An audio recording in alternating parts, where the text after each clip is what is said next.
Oke, Assalamualaikum warahmatullahi wabarakatuh.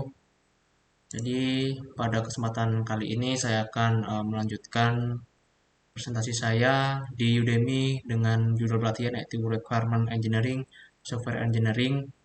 Dan untuk pertemuan kali ini saya akan membahas di section 10 yaitu tentang Requirement Tool.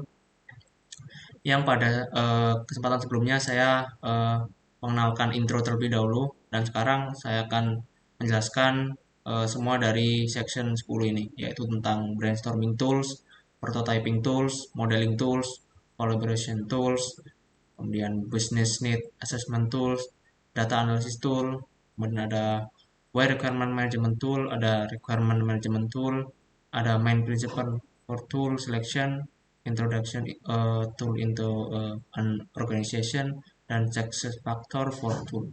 Dan ini adalah akhir dari pelatihan yang saya ikuti dari section 1 sampai 10. Langsung saja saya mulai presentasinya.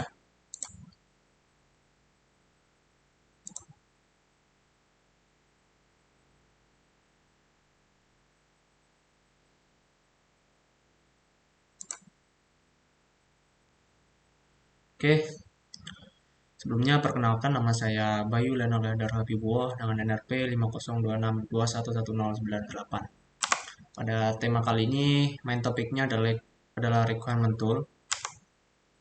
Yang pertama yaitu tentang prototyping tools. Bentar.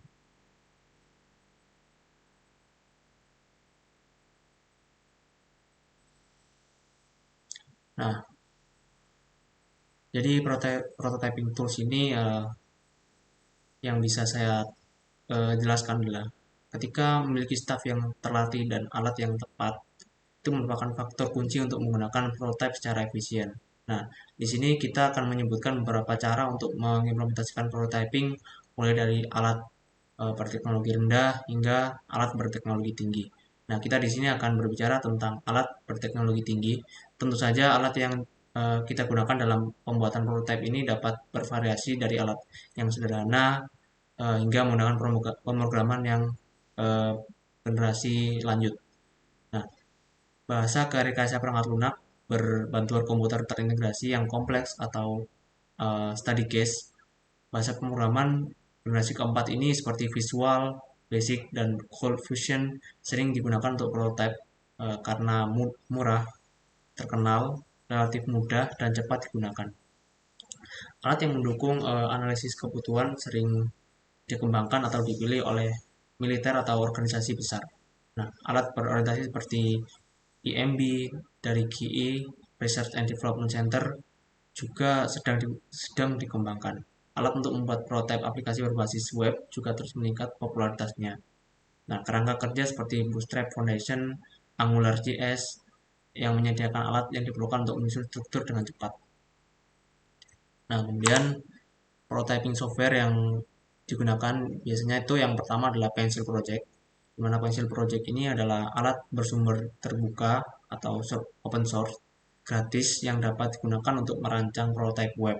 Alat ini sangat membantu desainer dan developer karena mereka dapat dengan cepat dan mudah mengumpulkan proposal dokumen untuk klien. Jadi, kita dapat menguraikan seluruh situs dalam satu berkas pengekspornya ke format PNG, HTML, atau PDF. Pencil Project ini menawarkan pilihan untuk merancang template sendiri dan membantu prototype, serta operasi gambar standar, keselarasan, G-order, skala, rotasi, dimensi, dan lain-lain. Nah, terakhir, kita dapat mengekspor hasil karya kita ke dalam berbagai format termasuk PDF, OpenOffice, dan banyak lagi. Kemudian yang kedua adalah Origami Studio. Nah, Origami Studio ini membuat prototype di Origami Studio dengan membutuhkan penggunaan patch editor untuk membuat logic pada aplikasi kita. Nah, ada banyak patch yang tersedia untuk kita gunakan dan fitur terbaru dari tool ini dengan nama Layer Panel akan menunjukkan bagaimana elemen yang sedang Anda kerjakan mirip seperti layar Photoshop ataupun Sketch. Nah, Origami Studio juga terintegrasi dengan Sketch. Bekerjasama dengan Origami Studio juga sangat gampang karena aplikasi ini memiliki berbagai macam contoh layar dari berbagai device seperti browser Windows, iPhone, Android, dan lain-lain. Tools ini mendukung Android sekaligus iOS dan juga mirroring antara kedua sistem operasi. Kemudian yang ketiga ada Vector. Vector merupakan aplikasi desain grafis berbasis vektor, sama seperti Inkscape atau Adobe Illustrator AI atau CorelDRAW. Lalu sama seperti Inkscape, kita bisa menggunakan vektor dengan gratis selamanya sebagai sedikit pengantar. Aplikasi desain grafis berbasis vektor berbeda dengan pengolahan gambar berbasis pixel. Salah satu perbedaannya adalah gambar objek vektor tidak akan pecah walaupun diperbesar atau diperkecil. Selain itu, ukuran berkasnya juga relatif lebih kecil dalam kondisi tertentu ya. Kemudian ada Just in Mind. Jadi Just in Mind ini adalah prototype menjadi salah satu tools yang cukup populer dan banyak digunakan dalam membuat prototype web dan aplikasi belakangan ini. Just in Mind Prototyper adalah salah satu prototyping tools yang menawarkan pembuatan prototype aplikasi dan web dengan cepat dan instan. Nah, Just in Mind ini memudahkan kita para developer membuat berbagai rancangan aplikasi maupun web tanpa ribet dengan coding karena menggunakan editor drag dan editor. Nah, meskipun tergolong baru, Just in Mind cukup populer di kalangan developer karena berbagai fitur yang dimilikinya, serta dapat diakses secara gratis tanpa batas. Nah, dengan menggunakan Just in Mind Prototyper, developer dapat mengekspor prototype yang dibuat dalam bentuk format HTML sehingga dapat diakses secara online. Kemudian yang terakhir ini adalah Figma. Nah, Figma adalah salah satu tools atau aplikasi desain yang dapat digunakan pada Windows dan macOS untuk membuat prototype aplikasi serta berbagai desain lainnya. Nah, aplikasi ini berbasis vektor sehingga memang sangat cocok untuk digunakan membuat user interface, aplikasi atau website. Selain itu, Figma juga menyediakan aplikasi berbasis website sehingga kamu tidak perlu menginstalnya di PC. Misalkan ada jaringan internet, maka kita bisa menggunakan Figma kapanpun dan dimanapun. Karena berbasis online, maka Figma juga otomatis akan menyimpan pekerjaan yang kita lakukan. Oleh karena itu, kita tak perlu khawatir ya kalau selama jaringan internet tetap stabil, Figma akan terus kita bisa gunakan. Nah, Figma adalah salah satu dari sekian banyak tools desain seperti Adobe XD, Sketch, dan yang lainnya. Namun, Figma masih menjadi pilihan yang populer, khususnya untuk kita yang perlu berkolaborasi secara real-time bersama tim. Kemudian berikutnya adalah modeling tools. Nah, banyak alat yang dapat mengubah data mentah menjadi model yang mudah dikomunikasikan dan direpresentasikan ilustratif lebih efektif daripada menggunakan kata-kata. Deskripsi proses bisnis dan hubungan fungsionalitasnya di antara komponen fungsional yang berbeda terlihat lebih baik dibangun ketika diwakili melalui diagram. Selain itu, untuk mengurangi kemungkinan salah tafsir juga. Nah, contoh modeling software yang pertama yaitu ada Microsoft Visio. Nah, Microsoft Visio ini atau biasa disebut dengan eh, MS Visio merupakan sebuah software komputer yang biasanya digunakan untuk membuat diagram, diagram alir, brainstorming, dan skema jaringan. Selain Word, Excel, dan PowerPoint, Microsoft Visio juga termasuk dalam paket Microsoft Office. Software ini menggunakan grafik vektor untuk membuat diagramnya. Nah, Microsoft Visio pertama kali dikenalkan pada tahun 1992, yang mana dibuat oleh Visio Corporation. Namun pada tahun 2000, software ini telah diakuisisi oleh Microsoft. Setelah itu, Microsoft Visio dapat diperbedakan menjadi 3 edisi, yaitu standar, profesional, dan online. Tentu saja ketika edisi tersebut memiliki fitur dan kapabilitas serta harga yang berbeda-beda. Kedua ada UML-LED. Nah, UML-LED adalah UML berbasis sumber terbuka atau open source di Java yang dirancang untuk mengerjakan bahasa pemodelan bersatu dan dengan cepat membuat diagram UML. Ini adalah alat untuk menggambar daripada alat pemodelan karena tidak ada kamus atau direktori objek desain yang dapat digunakan kembali. Kemudian ada BOUML. Nah, BOUML ini adalah Designer Diagram Unified Modeling Language. Nah, diprogram dalam C++ dan Qt. Ini multibahasa dan mendukung pembuatan kode dan rekayasa balik kode.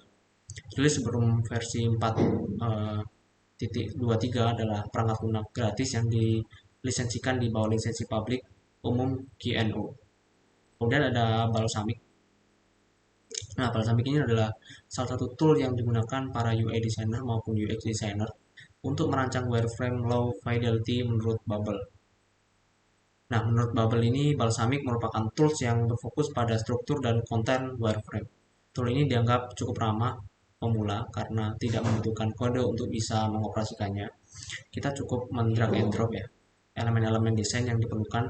Dengan begitu, proses desain pun bisa menjadi lebih cepat. Nah, tak hanya wireframe, Balsamic juga digunakan untuk membuat prototipe interaktif untuk situs atau aplikasi yang sedang kita rancang. Nah, fitur ini membuat desainer bisa mengetahui usability rancangannya sehingga revisi bisa dikurangi pada tahap-tahap selanjutnya. Balsamic bisa digunakan siapa saja, mulai dari pemilik bisnis, product manager, business analyst, developer, dan masih banyak lagi. Bahkan, tim perancang sebuah situs atau aplikasi bisa bekerja sama langsung dengan menggunakan tool ini. Kemudian ada Smart Draw. Nah, Smart Draw ini adalah alat diagram berbasis web yang digunakan oleh tim untuk berkolaborasi dan membuat diagram alur. Bahkan organisasi, peta pikiran, bahkan proyek, dan visual bisnis lainnya. Dan ada collaboration tool. Nah, collaboration tool ini mengacu pada sistem yang dirancang untuk lebih memudahkan kerja kelompok dimanapun anggota tim berada. Terdapat berbagai macam pilihan teknologi collaboration tool yang saat ini banyak tersedia baik gratis maupun bayar. Yang pertama yaitu Zoom contohnya. Zoom merupakan aplikasi komunikasi dengan menggunakan video. Aplikasi tersebut dapat digunakan dalam berbagai perangkat seluler, desktop, hingga telepon dan sistem ruang. Pada umumnya, pengguna menggunakan aplikasi ini untuk melakukan meeting hingga konferensi video dan audio. Dan ada Google Docs. Nah, Google Docs ini merupakan layanan pengolah kata gratis yang disediakan oleh Google berbentuk Office Suite. Nah, kita bisa membuat, mengedit, dan berbagi dokumen untuk diakses di mana saja dan kapan saja. Dan ada Trello. Nah, Trello ini adalah aplikasi kolaborasi yang memungkinkan Anda untuk mengatur berbagai proyek dalam satu tempat. Dengan Trello ini, semua orang di proyek tersebut bisa tahu apa yang sedang dikerjakan, siapa yang mengerjakannya, dan sudah sejauh mana ia mengerjakannya. Kemudian tentang Business Need Assessment Tools. Nah, setiap analis bisnis yang mengerjakan requirement dan elicitation membutuhkan alat khusus untuk menganalisis persyaratan ini. Nah, area analisis dapat berupa analisis dokumen, identifikasi kesenjangan bisnis, analisis manfaat biaya, diagram afinitas atau matriks, penugasan, tanggung jawab presisi. Sebagian besar teknik ini dapat dilakukan hanya dengan pena, kertas, dan papan tulis, tetapi kita dapat menemukannya secara online. Nah, contoh analisis-analisis yaitu yang pertama adalah analisis SWOT. Nah, SWOT ini dapat kita artikan sebagai sebuah teknik perencanaan strategi maupun penyelesaian masalah yang dapat kita gunakan dalam kehidupan sehari-hari, khususnya untuk keperluan bisnis tertentu atau suatu proyek. Nah, metode ini menekankan pada kepentingan peran faktor internal maupun faktor eksternal guna menyusun strategi, perencanaan, ide, dan penyelesaian masalah secara efektif. Nah, analisis space. Analisis space adalah konsep dalam prinsip manajemen strategis. Konsep ini diterapkan sebagai alat untuk memantau lingkungan perusahaan di mana mereka beroperasi atau berencana untuk meluncurkan produk dan layanan mereka atau untuk mengantisipasi situasi makro yang mengaruhi situasi perusahaan. Kemudian ada Habitalis. Berikutnya adalah analisis MOS ya maksud saya. Mohon maaf. Oke, secara sederhana analisis MOS adalah sebuah teknik analisis bisnis yang digunakan untuk melihat apa yang ingin dicapai oleh sebuah organisasi, misi dan objektif atau tujuan, dan cara mencapai tujuan itu atau strategi dan taktiknya. Kemudian ada heptalisis. Nah, heptalisis ini adalah konsep pemodelan yang membahas unsur-unsur mendasar dari usaha bisnis dan menyarankan cara-cara untuk penyaringan sistematis dan proses penilaian. Heptalisis ini memungkinkan kita untuk melakukan analisis bisnis dari berbagai sudut. Kemudian ada data analysis tools. Oke, yang pertama ada Excel, seperti yang sudah kita tahu ya. Microsoft Excel adalah program perangkat lunak yang memungkinkan pengguna untuk mengolah data dan menghitung data yang bersifat numerik. Pengolahan data dilakukan menggunakan rumus dalam lembar spreadsheet. Dan bentuk lembar kerja di Microsoft Excel berbeda dengan yang ada di Microsoft Word. Kemudian ada Tableau. Secara singkat, Tableau mengubah data menjadi visual yang menarik. Itulah mengapa Tableau hadir sebagai solusi atas kebutuhan tersebut.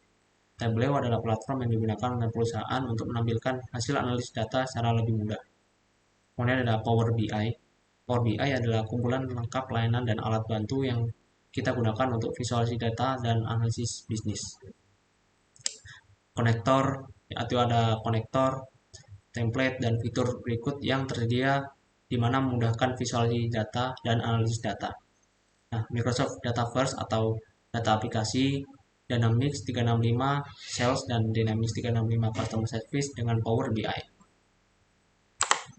Kemudian kenapa harus requirement management tools?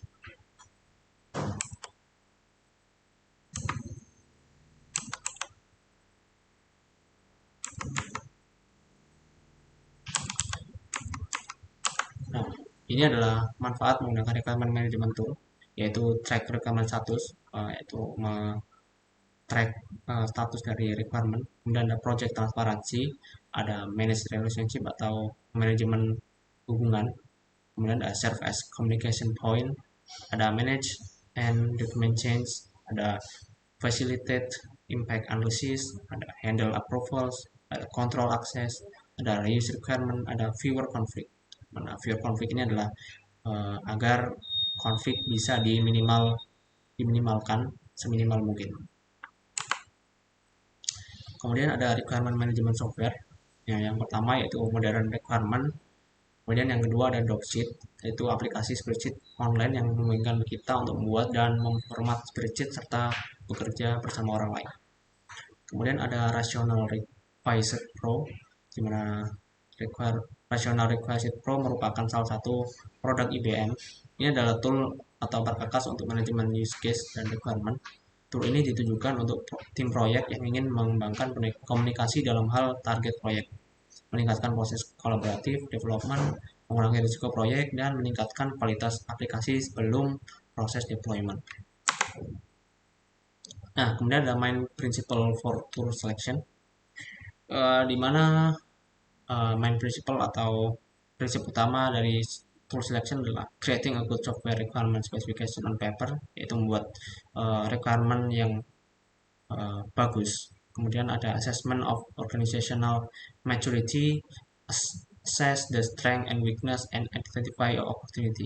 Dimana ini adalah intinya untuk mengetahui strength atau kekuatan, weakness, kelemahan, dan opportunity atau kesempatan dalam sebuah tools.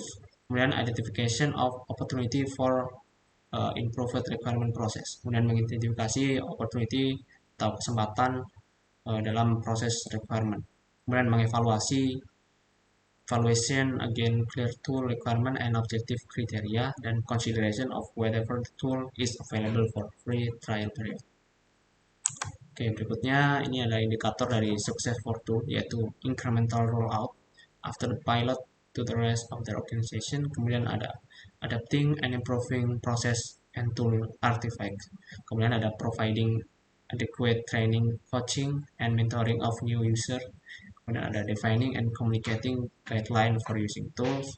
Kemudian yang terakhir ada implementing a continuous improvement mechanism on how to use the tool. Baik, sekian presentasi dari saya. Terima kasih atas perhatiannya.